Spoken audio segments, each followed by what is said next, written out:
Welcome to the We Rise Together Breaking Barriers in STEM podcast. I'm your host, Geetika Tandon, and I'm thrilled to be guiding today's conversation.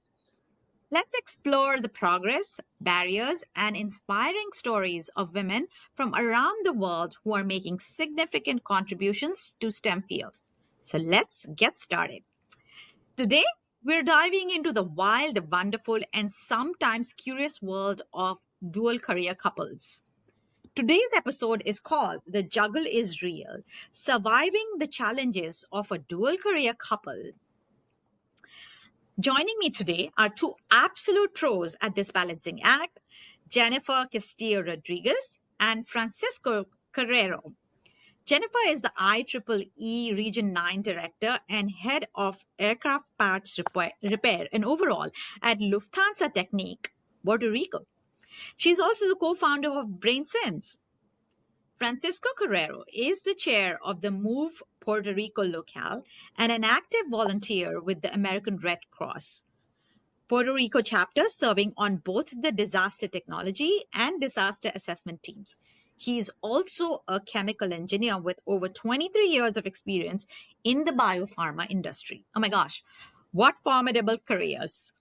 Together, they've climbed the professional ladder while building a family together, and somehow they still seem to like each other. So, Jenifer and Francisco, thank you so much for being here and welcome to both of you. Thank you so much, Geetika. This is so nice to be here. As you know, I've always been a huge advocate of the women advance in their careers and in every objective they have. And I really was excited about this opportunity because, as I always say, I have a secret weapon, and it is having such a healthy marriage and such a huge supporter. And having today that person with me makes everything an even sweeter deal. And same for me. Thanks for the invitation, and we're more than happy to share a little bit of our lives and our experience. Hope that somebody can take advantage of this. Awesome. That is great. Great to hear from you, Jenifer and Francisco. So let's jump right into the heart of the conversation. The daily realities, the strategies that work, and tips for surviving, and even maybe thriving through the beautiful chaos. So my first question would be, let's acknowledge that the struggle is real. Building a life together while maintaining two demanding careers is no joke. So some of the biggest pain points are morning chaos, getting ready, a lot of mental load, unpredictability. So can you walk us through a typical weekday morning in your household and paint us a picture of how you get started, any bonus points for any coffee related emergencies? Pacho, would you like to go first? Sure. One of the things that even before that, I'm probably we can talk later about it, is just coordination. We really need to know both agendas. What are the plans? I'm work from home. Jen has to go to her office, but that doesn't mean that we need to coordinate what we're planning to do today. So that is the first thing. We do that even before we get to bed the night before. But during the morning, we learn to wake up early. That's one a key. I learned that from Jen, and give us at least 5 minutes to see with a small cup of coffee and review what is the plan for the day to be sure that we are aligned. And that is our start. After that, all the chaos come from the daily activities that we have with our work and the rest of the things, volunteering, etc. And it actually changes depending on which are our goals, right? So for example, I want to say like a year ago, we decided that we needed to pay attention to our physical health much more. So we needed to go to the gym. When we had the morning, so each of us, he had to start waking up earlier. 1 hour earlier. I was waking up a little bit earlier even. But it is because first, for our mental health, it is important to have the pause in the morning when nothing is happening, but there is no phone shining. It is only a coffee and just wake up and give your body a break. But after that, yes, I must agree with Francisco. Everything is pretty much under the agenda. At this hour, we're leaving home. He walks the dog.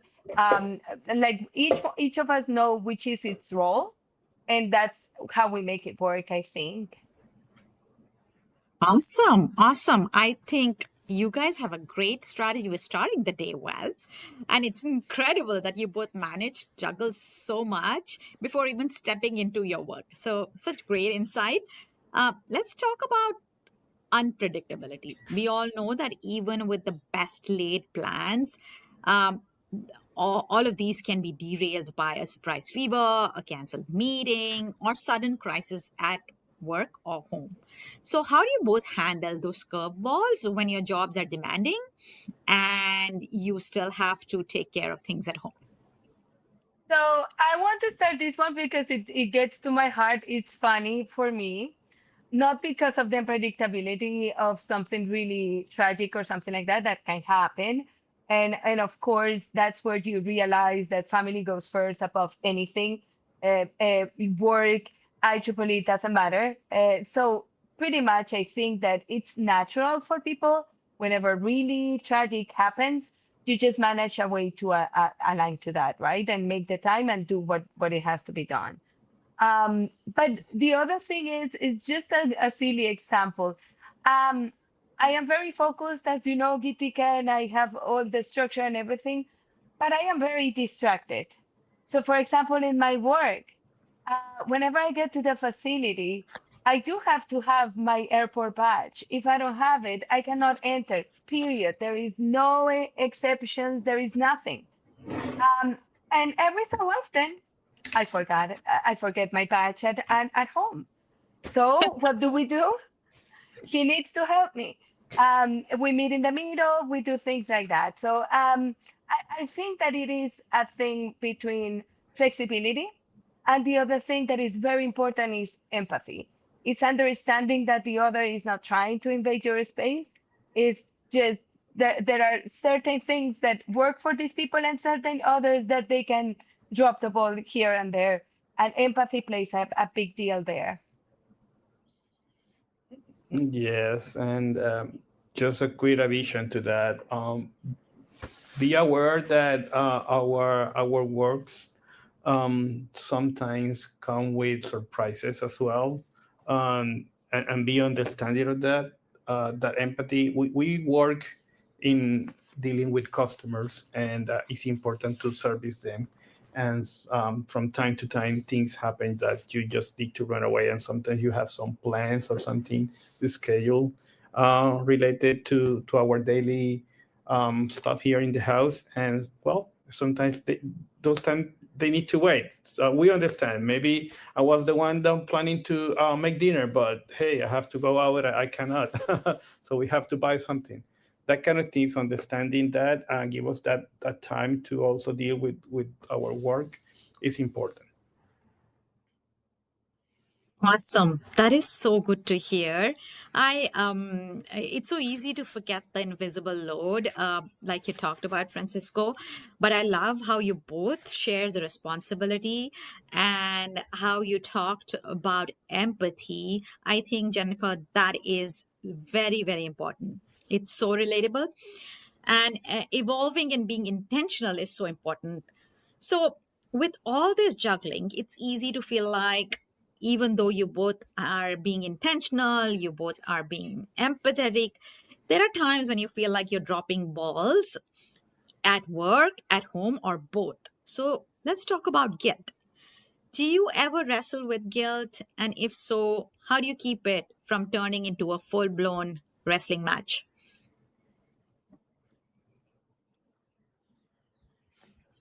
Jennifer, you want to go? Yeah. I can go, of course. Probably guilt is something that grows with the time, you know? It starts with a small thought, and then it starts growing and piling up.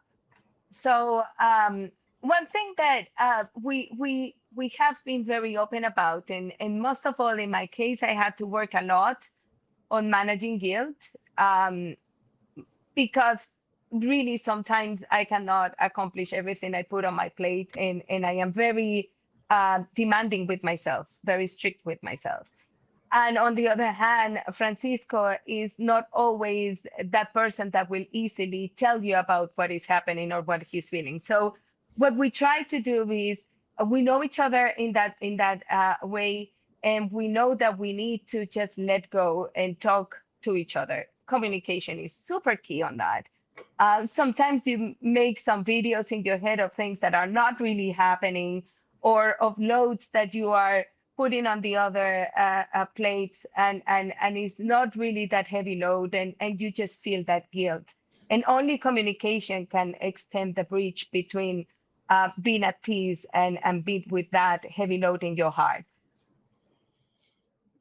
And we're on the same page. It is the same.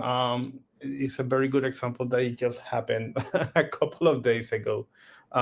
We already were planning to have some days off to dedicate ourselves to resting a little bit, do stuff at home, and we were planning it. And but our work became quite complicated from time to time, and that happened a lot of things, and we saw that we were like working almost twice the time just to be out of the office. And and uh, and we were in the same position, like, man, we probably have to, make some adjustment to that time. And we both were like, I don't want to be the one to say that we have to, maybe change our vacations. But at the end, Jen was the one that first mentioned it and say, "Yeah, you know what? Both are in the same situation. Let's reschedule it a little bit. Let's take not the whole week and some days, and but because we always are quite dedicated to our work, and we want to be able to support each other. So I understand her, she understands me. So communication. Don't feel guilt about that. Would be better, worse later. Oh my God, wonderful. Wonderful. I love how you both are so accommodating. It's such an important topic, and thank you for sharing. It's a challenge for many, but it's great to hear your approach. So, now let's talk about what actually works. We talked about challenges, we talked about guilt. Let's talk about strategies for success.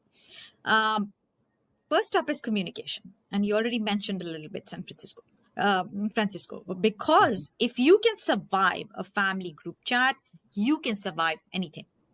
Do Indeed. you have do you have any communication rituals or systems like weekly meetings, shared calendars, smoke signals that help you coordinate everything? Oh yeah, Yeah, indeed. we have a huge calendar in our office space. Francisco works from home, as he mentioned, and I do have my office space, even if it is I am going to the facility, but every so often I can work from home. And also, as you know, I have a lot of IEEE activity, and this is my place. But we have a calendar, and it's a physical calendar. We know that we can have shared Google calendars or whatever. No, it's not the same. It doesn't have that same kick.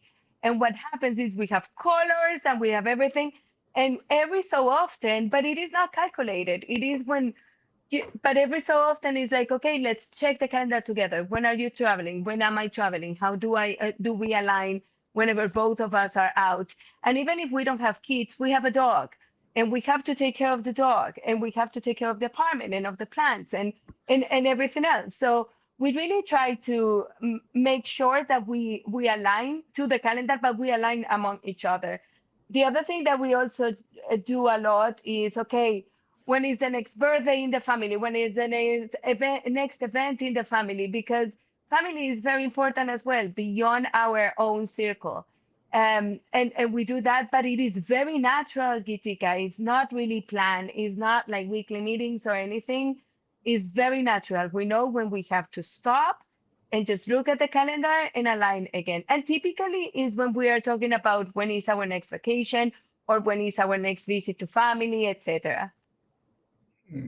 We also try to add to our daily routine, as I mentioned before, 5-10 minutes for us during the morning. We sit in the living room with a cup of coffee, and we have at least 5 minutes just to talk about, hey, how is your day, how you feel, or what is you have today, and just to be aware. We try to do the same with dinner. That it all depends on our time. Sometimes I will be here, or maybe traveling, or Jen will come late, or she's traveling. But we try to have that time to be together at that point. So we keep the communication flowing the whole time.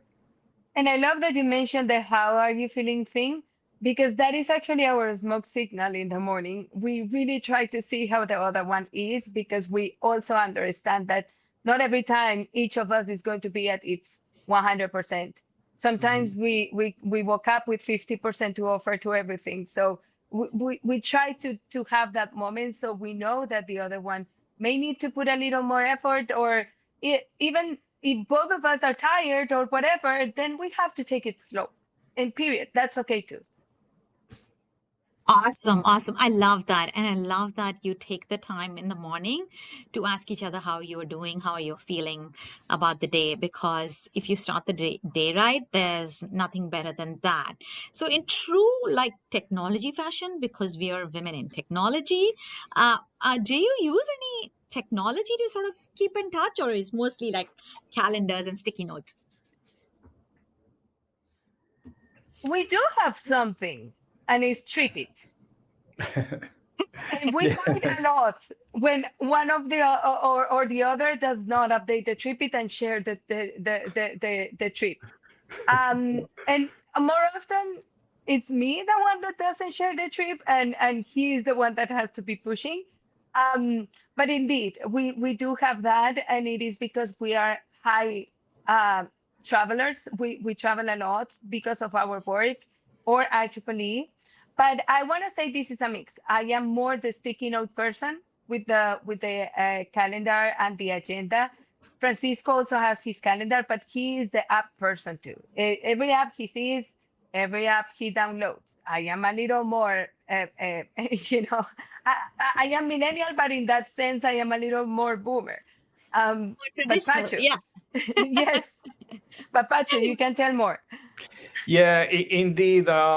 I need, yeah. My calendar in my cell phone is my life. It's just so many things happening the whole day, and etc.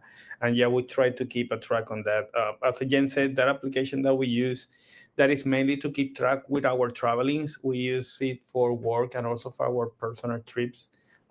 Just to be aware that everybody is safe when you are flying, where you're landing, if something happens. That is something that we use together, and very beneficial for us. But at the end, it's so much based on what you also tell. Sometimes even the communication during the day is just, yeah, from time to time, I have a minute. I may say just a simple message. Hey, how are you? How's everything? If I know that it will be like a complicated day for Jen, two things may happen. Or I don't think any message. Just I know that she will be all focused on what she has to do, or just maybe in the afternoon I send a message. Hey, how went your meeting? How's everything? Just to show support. The same thing that she do when I'm just traveling and doing visiting customer presentations is the same. So that is the kind of support. And yeah, we rely on the technology in that way as well. And let me get Awesome. a little bit, let me give you a little example that it can be a little romantic, but it also helps because sometimes we're traveling at the same time. And since we both have our flights information, sometimes he will just pop up in my gate whenever I exit the plane, and there's nothing like have that surprise. It is the most beautiful example of what you can do with technology just by aligning. Awesome. I love that. I'm going to borrow that one. I love how you've integrated technology and yet it's so personal. Love that. Love that. So let's go on to something a little bit more controversial. Let's talk about dividing and conquering. Every household has its own style. Some go by skill set, some by availability, some by who lost rock, paper, scissors. How do you decide who does what? And have you ever had to renegotiate responsibilities, say after a promotion or a particularly rough week? So, how do you do that? But you go first. um, well, we have our. I think that we both have like a good set of skills to do, all the chores here in the house. What we are trying to be is like who has the best chance to do it without affecting the our daily routines or work. So we split that, but that doesn't mean that when someone needs to jump and to take care of I don't know the kitchen or take care of the laundry or something because one is traveling or some is busy. We do. It's just a matter of we are in this together. If that is the way that I think. I think that both are in the same positions. We, we we are partners in this adventure, so we need to support each other. I will be the one. I'm at home, so I may have the chance to put the clothes in and have make the laundry. But in the afternoon, Jen comes and cook, for example, for a couple of days, and vice versa. So it's not really paper, rock, or scissors. It's like who has the best opportunity to do it, and it's not a problem. And just discuss it and do it. And also I think that we also understand what kills the other person. So for example, Francisco already knows. I cannot fold clothing. I hate it. I hate it with all my heart. Oh my God, you So and me both. oh my God. And then he just tried to cover that base because he just know that I will be miserable doing it.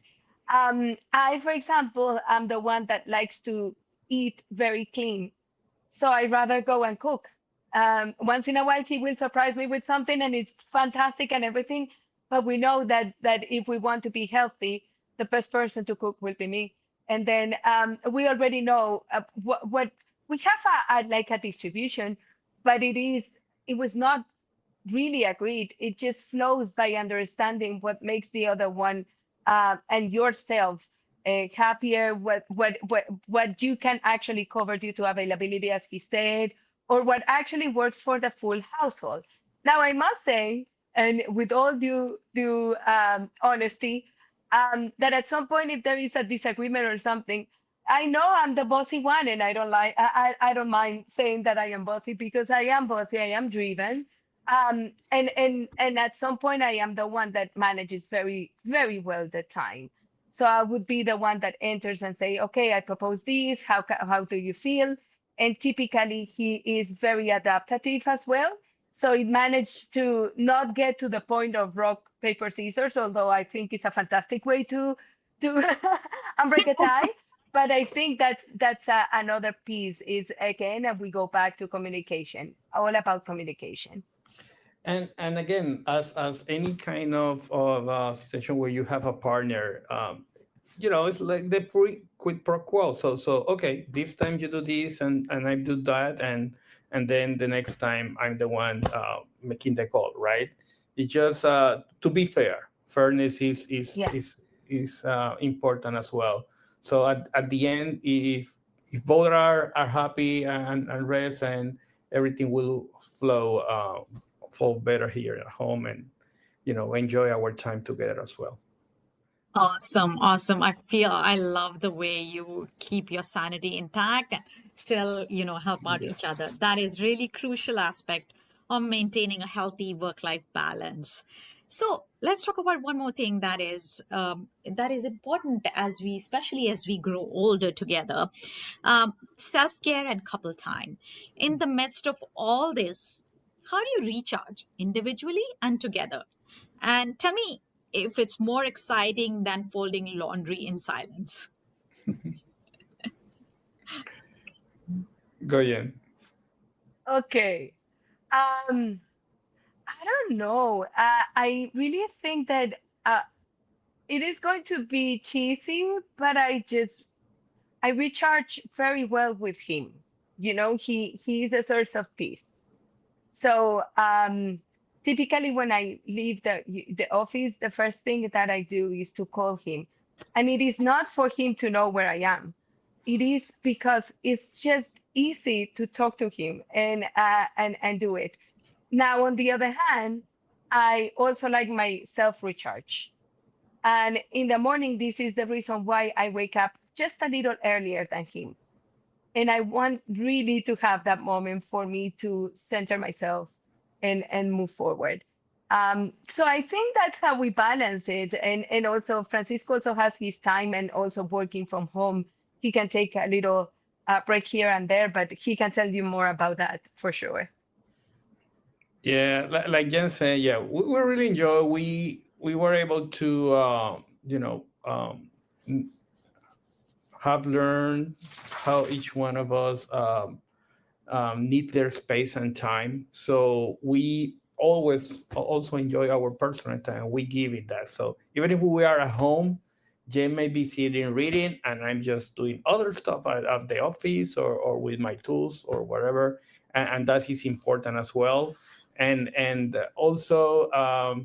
We work a lot, so we really also plan to have time for us where we actually enjoy do things that we like to do both together. So it's good. It's been really nice and give us that peace of mind. Uh, it was a good example was when we have the COVID situation years ago when we were like 24/7 at the same time in at home working and being there everything. We thought that we were getting crazy because we spent basically half of the time traveling before that, but we were able to keep giving us those spaces to be a little bit alone, and alone to be just that. She's in the room reading, and I'm in the other room just watching TV for a couple of hours, and that's it. That's what we needed. So we were able to do that. And I just want to mention that we have been married for 13 years and it doesn't get old. So Oh my God, it that's seems so that it's awesome. working. That is so awesome. I love the way both of you sort of can sit side by side or sit in two different rooms reading and still be at peace with each other. Totally. Just the thought of it sounds so peaceful. And these are real solutions that other couples and other demanding careers can take from you. So, this has been a great conversation, Francisco and Jen, and I really thank you for taking your time. Before we wrap up, I'd love a quick takeaway from each of you. If you could give just one piece of advice to other dual career couples navigating their way through these working years, what would that be? Francisco, you want to start with you? Yeah, sure.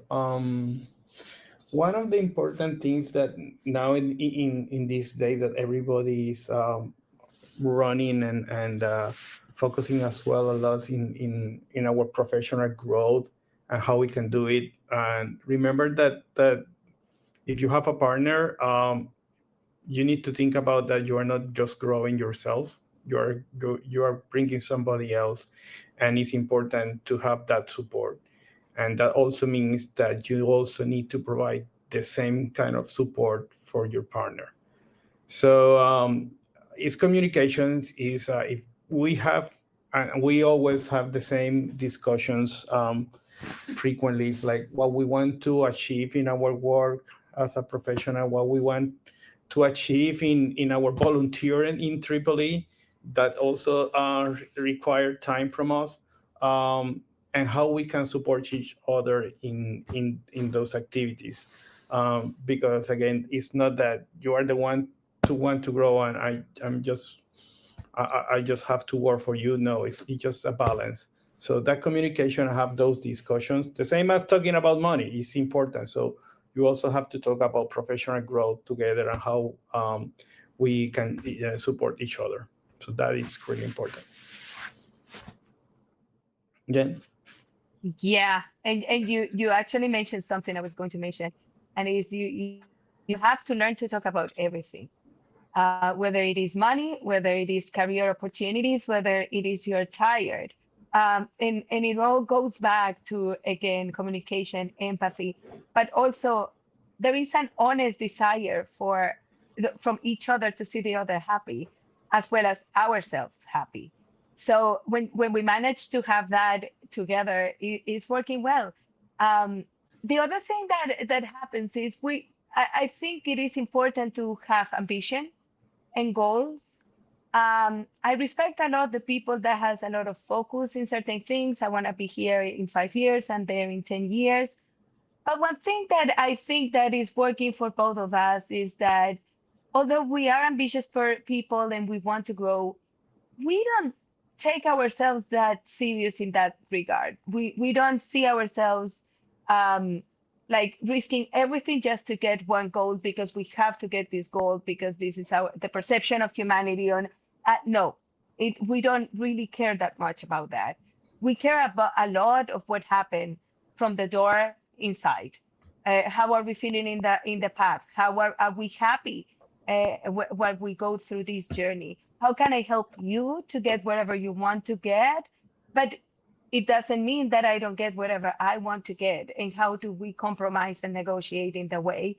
But the fact that we honestly have the other one health and satisfaction in mind, it helps a lot. So maybe that is my piece of advice is it's okay to be flexible, and it's okay if we don't reach the places that we want to reach in the time that we want to reach. But if you work together, it's easier to get there in a healthier way, with a strong relation and with a strong mental health at the end of the day.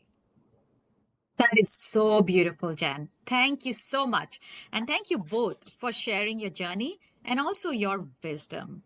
To our listeners, the juggle is real, but so is the joy.